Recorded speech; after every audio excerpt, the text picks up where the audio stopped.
The observation deck of Station Vigilance hummed with the steady rhythm of 1,000 monitoring systems, each one scanning the infinite darkness beyond the Galactic Empire's borders.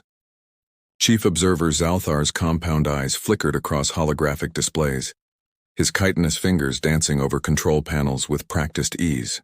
For 300 cycles, nothing unusual had crossed his screens. The universe, it seemed, had run out of surprises. Until now. "Chief, we have an anomaly in Sector 447 Gamma," chirped his assistant, a young Valorian named Pix. Her translucent wings vibrated with nervous energy. Zalthar didn't even look up. "Recalibrate the sensors. Probably another stellar flare." "Sir, I've recalibrated 17 times. The reading is consistent." Something in her voice made Zalthar pause. He swiveled his segmented body toward her station, mandibles clicking thoughtfully.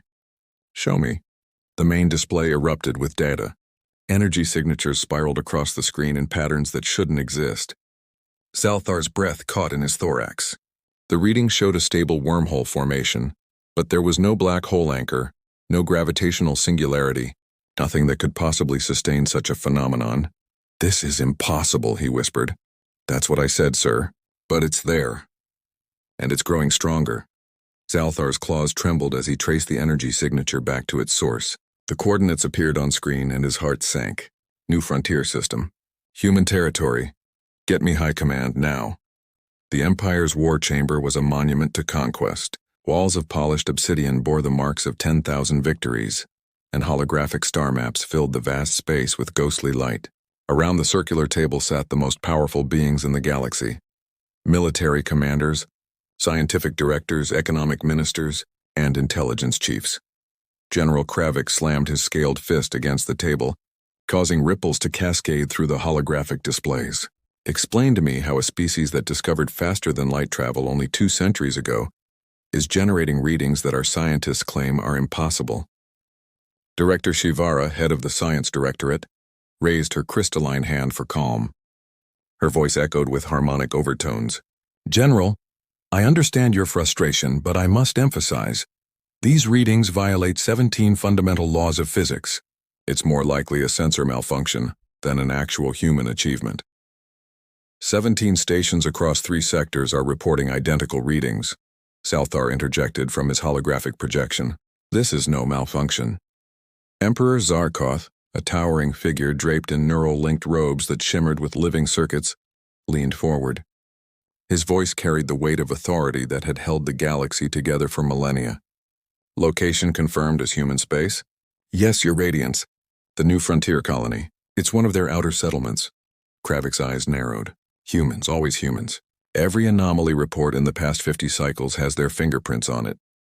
Minister Telwan of Economic Integration spoke up, his multiple tentacles weaving nervous patterns. "Perhaps we should consider that the humans simply approach problems differently. They are unconventional." "Unconventional?" Kravik barked. "They're reckless. They've been in space for barely a breath of galactic time, and they act like they own the cosmos." Emperor Zarkoth raised a hand, and silence fell. "Dispatch the 7th Fleet. Investigation protocol only, no hostile action unless provoked. I want to know exactly what the humans have built." The Imperial fleet materialized at the edge of the new frontier system, like metallic birds of prey. 50 warships, each a masterwork of engineering refined over millennia, arranged themselves in perfect formation. Admiral Vortash, a veteran of countless campaigns, stood on the bridge of the flagship Dominion's edge with absolute confidence. "Humans," he muttered to his second-in-command, "probably stumbled onto some natural phenomenon and don't even realize the danger. We'll shut it down, file the report, and be home for the Ascension Festival." But as the fleet advanced deeper into the system, confidence began to evaporate. The structure appeared on their sensors first, a massive construct floating in deep space, far from any planetary body. As they drew closer, visual confirmation arrived and the bridge fell silent. It was enormous. Hexagonal rings nested within rings, each one glowing with ethereal blue energy. At the center, space itself seemed to ripple and fold, creating a shimmering portal that pulsed with impossible light. The structure wasn't crude or primitive, it was elegant, precise, and utterly alien to any known architectural philosophy. "By the ancients," breathed Vortash. "They actually built something." His science officer's voice shook. "Admiral, the energy readings, This structure is generating and maintaining a stable Einstein-Rosen bridge. Without conventional power sources, without gravitational anchors, it's sustaining a wormhole through methods we don't understand. How is that possible? It shouldn't be, sir. According to our physics, this structure cannot function. But it does. Vortash felt something he hadn't experienced in decades. Genuine uncertainty. Open a channel to whoever's in charge of that thing. The comm system crackled to life, and a human face appeared on screen. She looked young by human standards, perhaps 30 cycles, with dark hair pulled back and eyes that sparkled with unconcealed excitement. She wore a simple jumpsuit marked with human technical insignia. Hello, this is Dr. Sarah Chen, Chief Engineer of Project Threshold. Welcome to the neighborhood. Her casual tone was jarring against the backdrop of the impossible structure behind her. Vortash straightened. I am Admiral Vortash of the Galactic Empire. We have detected massive energy anomalies originating from your location. You must cease all operations immediately and provide full technical specifications of your construct. Sarah's smile didn't waver. Oh, the readings? Yeah, we figured you guys would notice. Pretty cool, right? We've been working on Threshold for about 8 years now. Finally got the stabilization algorithm sorted out. You don't understand the severity. We're actually about to run the first full-scale test. Sarah continued, as if he hadn't spoken. You arrived at the perfect time. Want to watch? It's going to be historic. Dr. Chen, I must insist. Initiating primary sequence now. Sarah's image disappeared, replaced by a view of the structure. Warning klaxons erupted across the Imperial flagship. The rings began to spin, accelerating to impossible speeds. The energy readings spiked beyond what the sensors could measure. And at the center of it all, the rippling portal began to stabilize. Space folded, reality bent, and through the portal, impossibly they could see through it, to another star system, crystal clear as if looking through a window. Planets hung in distant orbit. A blue star pulsed with nuclear fire, all of it 50,000 light-years away, visible in perfect detail. The wormhole stabilized completely. No fluctuation, no decay, just a perfect, sustained connection across the galaxy. On the bridge of Dominion's edge, every alien present stood frozen. Their understanding of physics, of engineering, of what was possible, all of it crumbled in that single moment. Sarah's face reappeared, beaming with pride. Pretty amazing, isn't it? We call it a threshold gate. Instant travel to anywhere we want to go. No hyperspace, no dimensional folding, just a direct connection through space-time. Admiral Vortash opened his mouth, but no words came. His science officer had collapsed into her chair, eyes wide with shock. Across the fleet, the same scene repeated on every bridge. Aliens staring at proof that everything they knew was wrong. Salthar's voice crackled through the comm. Transmitted from Station Vigilance light-years away. He'd been monitoring every second of the encounter. His voice carried no trace of his usual composure, only raw, existential terror. They built the impossible, he whispered. By the ancients. They actually built the impossible. Sarah leaned back in her chair, hands behind her head, completely at ease beside her reality-breaking creation. So, Admiral, now that introductions are out of the way, want to talk about what humanity's going to do next? Because honestly, this is just the beginning. The portal pulsed with otherworldly light, a gateway to possibilities that the galaxy had spent 1,000,000 years declaring could never exist. And somewhere in the darkness of space, in laboratories and workshops across a dozen human colonies, other impossible projects hummed to life. The galaxy would never be the same. The Imperial throne room had witnessed the rise and fall of civilizations, but never had it contained such tension. Emperor Zarkoth sat upon the eternal seat, his neural crown flickering with barely contained fury. Before him, transmitted via holographic projection, stood the impossible. Project Threshold still hummed in the background, its portal casting blue light across Dr. Sarah Chen's confident face. You will deactivate that abomination immediately, General Kravik snarled, his reptilian features twisted with rage. And you will transfer all technical data to the Empire within 24 cycles, or face military intervention. Sarah's expression didn't change. She simply crossed her arms. No. The word hung in the air like a thunderclap. Minister Telwan's tentacles coiled nervously. Dr. Chen, Perhaps you don't understand the gravity of your situation. The Empire has maintained galactic order for 10,000 years. We can't allow what? Sarah interrupted. Can't allow humans to innovate? Can't allow us to solve problems you've declared unsolvable. With respect, Minister, your Empire's order sounds a lot like stagnation, Kravik roared. You dare, General, please. A new voice cut through the chaos, calm, measured, human. The holographic field expanded, and another figure materialized beside Sarah.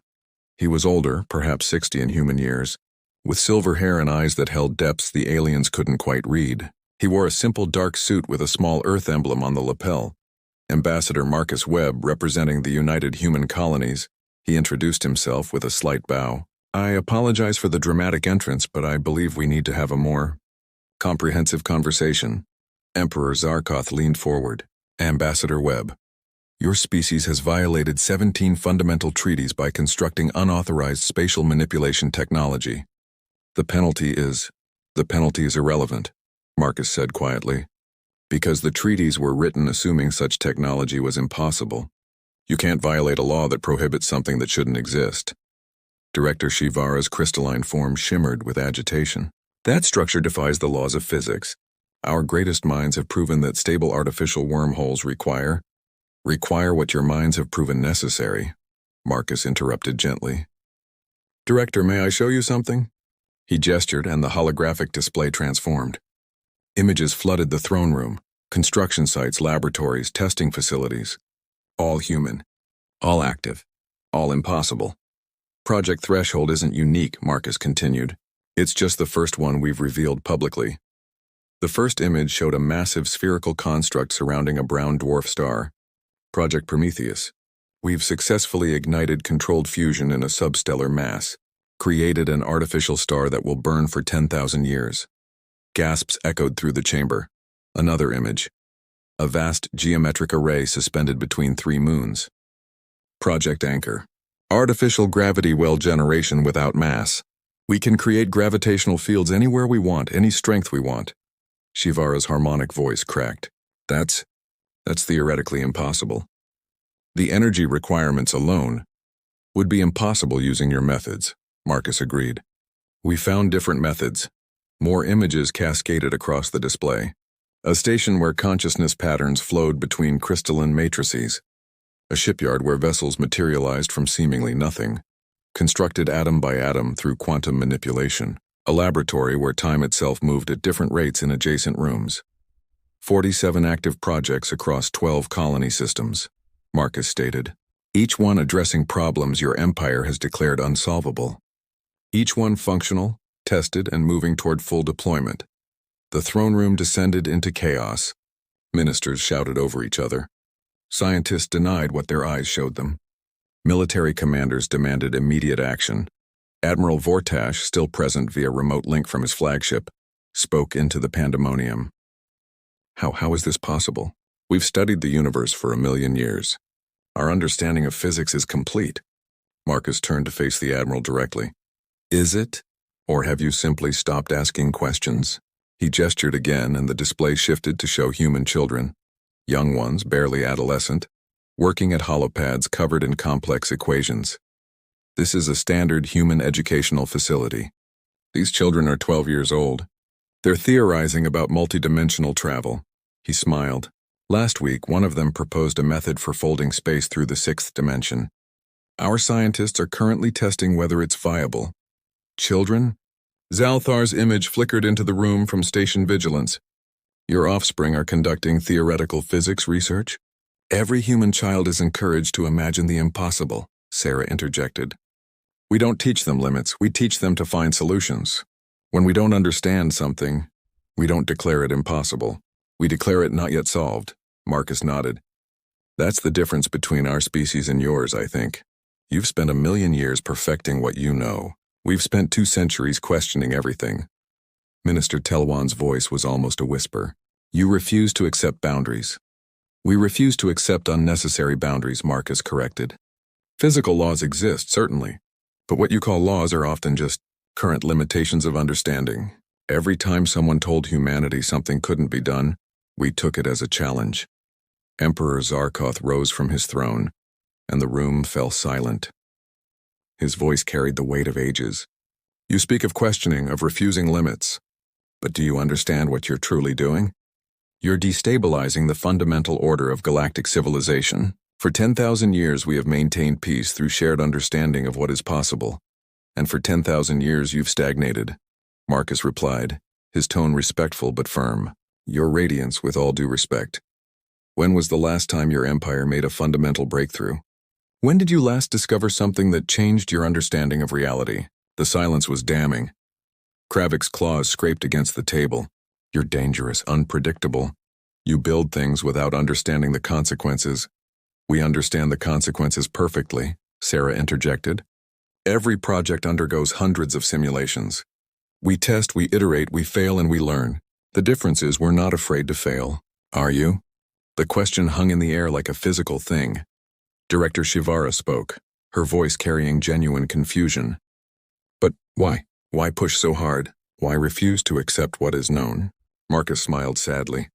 Because acceptance of limits is the death of progress, Director.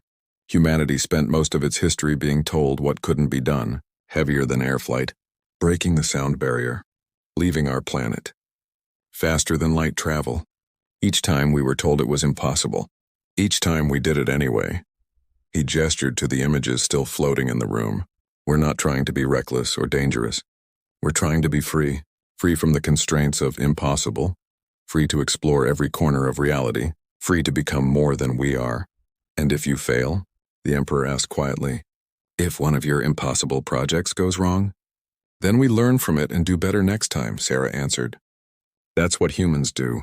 We fall, we get up, we try again. It's in our nature. Marcus turned to the Emperor, his expression serious. Your Radiance, I need to show you one more thing. The holographic display shifted again. This time it showed construction in progress. Another gate, even larger than Threshold. But the destination coordinates made several aliens gasp. This is Project Horizon, Marcus explained.